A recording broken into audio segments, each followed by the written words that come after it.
All right.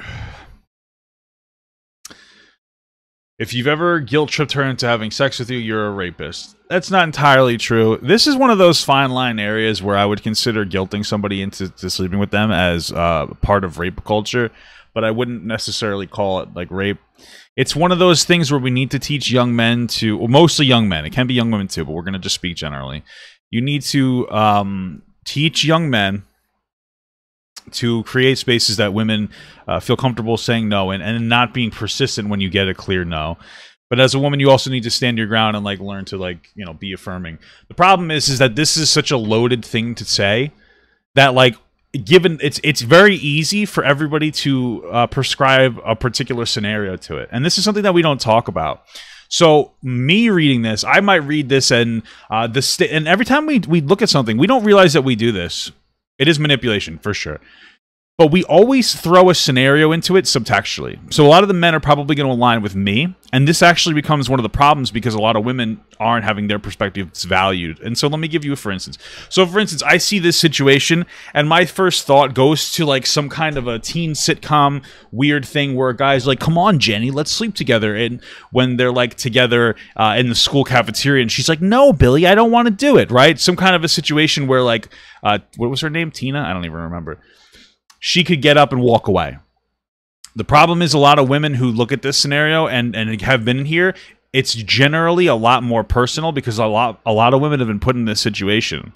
And so women's perspective isn't some kind of weird reality TV show that a lot of men go to when they think about it, because a lot of the men in my chat would never do this. So it's hard to think about. It's like unthinkable. But a lot of the women have had this issue where they've been cornered in some guy's house. Where like, you know, it's the first date that they've ever had and they were a little too trusting and let him pick them up, and then now they're over their house and the guy's like, hey, we should have sex, and now she's afraid and she doesn't want to yell or scream or seem like some kind of an inconvenience. And so we have there's a lot here. Generally speaking, I don't think that it necessarily matters whether it's sexual assault or not, only because the overall message needs to be, you have to make sure that you put the person that you're with in a comfortable scenario to say no and not feel like they can't say no. Right? We could sit here and we could debate whether it is or isn't sexual assault. It's disgusting and predatory. It's a loaded topic, but like the message that needs to be received is it's wildly inappropriate. Right? So let's see. And this guy, to be honest with you, I'm going to be honest. I've seen some of his videos before. This guy here screams like another male feminist. And I'm not going to say he does this, but in my personal experience, every single time I see a very aggressive male feminist, not like a man who talks about women's issues sometimes, but a male feminist who only makes videos about women, they tend to use their platform to go after women. And it's like one of those things that, you know, I'm not saying he does. I'm just saying it makes, I'm, you know, more skeptical now than any other time. So. No, it's not actually. It's a scummy manipulation tactic, but it is not rape. That's like me saying a homeless person stole my money when in reality I gave that homeless person my money because I was tired of him begging for it. Yeah, it's so funny because that sounds like a Tyler Bluntman's perspective. Like, yeah, if a homeless guy's constantly saying, "Hey, can I have money? Hey, can I have money? Hey, can I have money?" And you give him money, like, yeah, it's similar. The difference is that generally speaking, the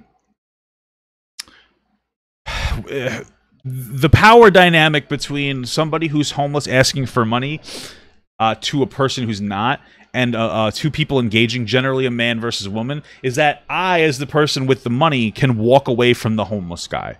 In his scenario, unless the homeless guy pulls out a knife, I could just be like, fuck off, I hate you, you're a poor asshole. Now, to be honest with you, when homeless people ask me for money, I usually don't carry cash around. So what I'll say is like, hey, do you want anything from 7-Eleven? And they'll be like, oh, I don't know, maybe a hot dog. And then I'll say, well, do you want a beer? And they'll be like, yeah, I do. And you want to know what? I'm sorry for going off on a tangent, but you know what? Who the fuck am I to not give the homeless guy a beer? I can't fix his problems, so I'm going to give him a beer. If it makes his day a little better, it is what it is, you know? Anyway. But when it comes to a man and a woman engaging, generally a man, there can definitely are scenarios where women can be predator, like have the power dynamic over men. But we're just speaking generally.